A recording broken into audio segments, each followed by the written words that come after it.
Hello everyone, welcome back to my channel S R किसी बाबू।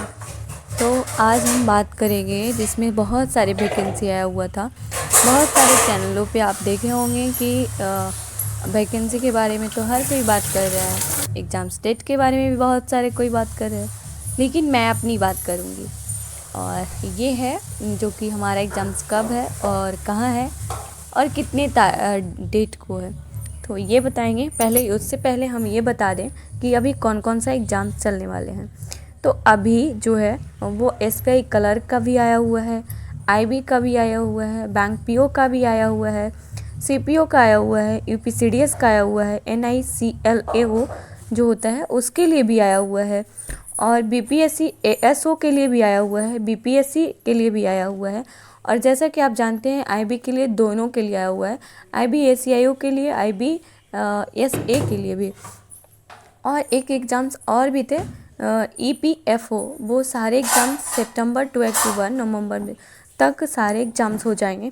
और ये आप जानते हैं कि जैसे कि सितंबर है और ये मोस्ट इम्पॉर्टेंट टाइम होता है, लेकिन इसमें बहुत सारे स्टूडेंट्स जो होते हैं वो कंफ्यूज करते हैं। वो इसलिए क्योंकि वो सितंबर अक्टूबर नवंबर जो भी एग्ज़ाम्स होते हैं, क्योंकि जब हम स्टूडेंट लाइफ में होते हैं उतना समझ पाते नहीं हैं, और ये होता है कि हमेशा एग्ज़ाम्स के पीछे भागते हैं और रिवीजन हम नहीं कर पाते हैं, जिससे क्या होता है कि लास्ट टाइम हम हरास समझ में आता है हमें, और फिर से हम एक नई शुरुआत के दौरान जाते हैं, जिसमें अब नवंबर, दिसंबर और जनवरी फरवरी में फिर का एग्ज़ाम्स आ जाएंगे।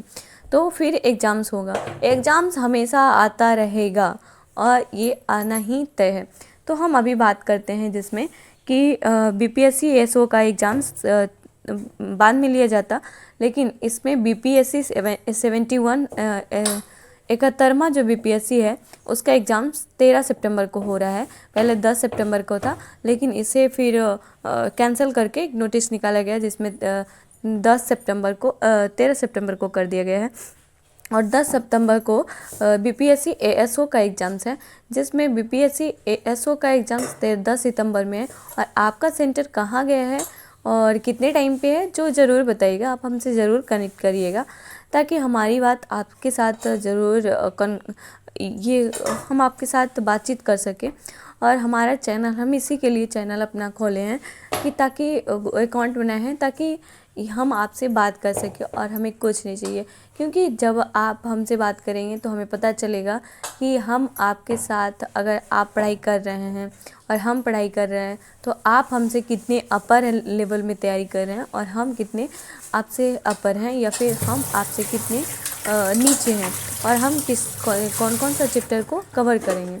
तो अभी है 71वां बीपीएससी जो है वो 13 तारीख को है, और बीपीएससी एसओ का जो भी एग्ज़ाम्स है वो आपको 10 तारीख को है।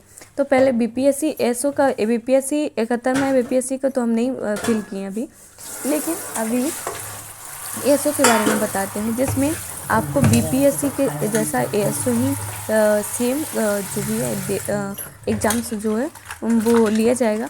और इसमें 2 घंटा 15 मिनट दिया जाता है क्वेश्चन पेपर में, और ये 2 घंटा 15 मिनट ऑफलाइन हो गया एग्ज़ाम। और इसमें 150 क्वेश्चन हैं, जिसमें जीएस का भी सिर्फ पोर्शन आपको 50 मार्क्स का होता है, मैथ और साइंस का पोर्शन 50 मार्क्स का होता है, और रीजनिंग 50 मार्क्स का होता है। और इसमें आपको 2 घंटा 15 मिनट में आपको कंप्लीट करना है। तो हम आपके साथ शेयर करते ये है कि रीजनिंग 50 मार्क्स का तो सभी लोग, हमारे जो भी हमारे माइंडसेट है या फिर हमारा ओपिनियन है, वो उससे हम समझ सकते हैं कि 50 मार्क्स का रीजनिंग जो है वो हर एक इंसान कर सकता है, जो तैयारी कर रहे हैं या फिर नहीं भी तैयारी कर रहे हैं, फिर भी वो आप या 45 मार्क्स को बना सकते हैं। और जीएस में थोड़ा याद करना है, तो बीपीएससी के लिए बिहार स्पेशल है एएसओ के लिए, तो थोड़ा बहुत बिहार से तो ज़रूर आएगा। और मैथ में अरिथमेटिक एडवांस तो होता नहीं है, इसमें अरिथमेटिक है और इसमें साइंस है, तो जिसमें समान अध्ययन का एक बुक आता है लुसेंट का, उससे है, या फिर बहुत सारे करंट अफेयर्स देख लेती सर का जो भी होता है वो उससे भी करते हैं दर्पण जो होता है उससे भी करते हैं, शायद उसमें सबसे ज़्यादा क्वेश्चंस लड़ते हैं। और यही सारे एग्ज़ाम्स था, और इसमें तो बहुत सारे एग्ज़ाम्स हैं। तब इसका एग्ज़ाम 10 तारीख को हमारा भोजपुर में है, और भोजपुर में शायद सुबह का मॉर्निंग में है और सबका एक ही शिफ्ट में है, ज़्यादा नहीं है जैसा हमको पता है। और इसका एग्ज़ाम आप लोग देने जा रहे हैं कि नहीं जा रहे हैं जो बताइएगा। और BPS SSC CGL के लिए भी है, जिसमें आपका सिटी कहाँ गया है SSC CGL के लिए। और SSC का जो भी एग्ज़ाम्स है प्रोसेस कर रहे तो पता चल रहा था कि SSC अभी एग्ज़ाम्स नहीं लेगी, लेकिन फिर बाद में पता नहीं लोग क्या क्या करते रहते हैं। और फिर 12 तारीख को अनाउंस कर दिया और फिर अभी कोई अता पता नहीं था और फिर अनाउंस कर दिया 10 तारीख को। वैसे ही CGL CHSL के लिए होगा, वैसे ही MTS के लिए होगा। तो जो भी टाइम है हमारे लिए परफेक्ट है। और यहाँ हम भर रहे थे अभी एग्ज़ाम जो भी है वो डेट आया हुआ है AEDO का और एक है SSC CGL के लिए। तो उसका साइट अभी नहीं खुल रहा था, लेकिन हम आज देख रहे थे कि हम भर सकते हैं या नहीं भर पाएंगे या नहीं भर सकते हैं। जैसे आप लोग बताइए AEDO के लिए कौन कौन सा भर रहे हैं, कौन कौन भरते हैं और कौन कौन सा पोस्ट भरे हैं भी है। वैसे तो BSO भी आया है, बिहार से CGL भी आया हुआ है, 10+2 भी आया हुआ था, उसको भी फिल किया आदमी, वो तो कब होगा पता ही नहीं है। और ये सारे एग्ज़ाम्स जो हैं वो आप लोग फिल किए हैं कि नहीं जो बताइएगा। और जो भी अभी लास्ट टाइम है उसमें SSC CGL के लिए जो भी है वो आपका एग्ज़ाम सिटी कहाँ गया है, तो हमारा एग्ज़ाम सिटी पटना गया है CGL के लिए। और उसमें आप लास्ट टाइम पे कुछ कर नहीं सकते हैं क्या, और लास्ट टाइम पर सिर्फ आपको रिवीजन करना होता है। जैसे कि आप जानते हैं कि बस लास्ट टाइम में जो पढ़ा हुआ है पढ़ने के बाद जो नोट्स बनाता है आदमी, नोट्स के मामला में फंसता है, सिलेबस कंप्लीट करने के मामला में फंसता है। वो यही होता है कि हम अपने मार्क्स को इंक्रीज कर पाएँ और लास्ट टाइम पर हम रिवीजन कर सकें ताकि अच्छे से अच्छे मार्क्स ला सकें। और बस अभी हम कुछ नहीं कर सकते हैं, बस उसको रिवीजन कर सकते हैं और जितना रिवीजन करेंगे उतना हम सबसे आगे होने वाले हैं। तो आप रिवीजन में कब सबसे कमी मत क्या करिएगा। और आपका कौन कौन सा सब्जेक्ट जो भी अभी फर्स्ट अटेम्प्ट देने वाले हैं उनका कौन कौन सा टॉपिक कंप्लीट हुआ है और ये भी बताइएगा।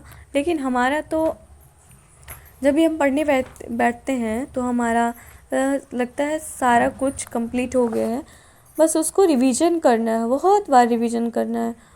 अरिथमेटिक तो बहुत सारे चैप्टर्स कंप्लीट हैं मैथ में और उसको रिवीजन नहीं किए हैं। और बाकी अरिथमेटिक जो भी एडवांस है उसमें थोड़ा अभी मजबूत करना है। मीनिंग जो है वो भी हमें रानी मैम से पढ़े थे, तो वो अच्छा बहुत सारे अच्छे क्या कहते हैं, अच्छा लग रहा है कि बहुत अच्छा किए हैं, बहुत अच्छे तरीके से। सॉरी इतने बार बोल दिए। और हमें जब भी हम पेज पलटते हैं तो हमें लगता है कि आध हो गया है पूरा, लेकिन फिर जब हम देखते हैं कहीं अलग वर्ड देख लेते हैं तो हमें फिर तोड़ना समझ में नहीं आता है। तो इसका हम अपना प्रयास कर रहे हैं कि पूरा तो याद हो गया है। सिर्फ मीनिंग याद करना इम्पोर्टेंट नहीं है, मीनिंग के साथ साथ हमको ये भी याद करना इम्पोर्टेंट है कि उसका हिंदी क्या है, इंग्लिश क्या है। अगर हिंदी इंग्लिश दोनों पता होता है तो हम काफ़ी मजबूत हो जाते हैं और रीडिंग कम्प्रिहेंशन से तो मीनिंग काफ़ी अच्छा हो जाता है। और हम भोजपुर के लिए बहुत ज़्यादा दूर पड़ रहा है और बहुत कम टाइम है। भोजपुर जाना यहाँ से बहुत दूर पड़ता है, पता नहीं कि हम जाएंगे या भी नहीं, उसका कोई पता नहीं है। वैसे आप लोग जा रहे हैं कि नहीं जा रहे हैं ये भी बताइए, ये ज़रूर बताइएगा आप। और आप बचा है रीजनिंग में हमारा क्वेश्चंस बहुत अच्छे हैं, यानी कि क्वेश्चंस थोड़ा बहुत गलत होता है, 2-3 मार्क्स है तो भी हार्ड हो गया तो 4 से 4 गलत हो जाता है। कभी कभी ना कोई भी क्वेश्चंस आता भी है और वो अच्छे से हम कंफर्म होते हैं, लेकिन पता नहीं कुछ टॉपिक उसमें रहता है जिसमें हम कंफ्यूज कर पाते हैं और कंफ्यूज हो जाते हैं। उसमें हमको लगता है कि हम सही करेक्ट आंसर दे रहे हैं, लेकिन वहाँ गलत आंसर होता है। फिर उसको लॉजिकल देखते हैं तो फिर अलग ही दिखता है, अलग को एक क्या कहते हैं उसको, जो कि अलग एक मेथड पता चलता है। बहुत सारे ऐसे हैं, जैसे कि एनालॉजी में भी ऐसा है, नंबरिंग में और नंबर सीरीज में भी ऐसा है। ये रीजनिंग का चैप्टर और जीएस का चैप्टर तो जिसमें आप हम तो ज़्यादा कुछ नहीं करते हैं, क्योंकि सबसे ज़्यादा इसमें इम्पोर्टेंट है कि आप ऑब्जेक्टिव क्वेश्चंस को लीजिए उसको बार बार रिपीट करिए। और बहुत सारे ऐसे लोग हैं जो कि कहते हैं कि उतना कंपटीशन नहीं है, क्योंकि कंपटीशन है। बहुत सारे ऐसे लोग हैं जो कि बहुत कंपटीशन के बारे में बात करते हैं। तो असल बात में ये है कि हम लास्ट टाइम पे, या फिर लास्ट टाइम इतना इम्पॉर्टेंट होता है, बहुत कम टाइम है और जो भी हो इसी में करना है।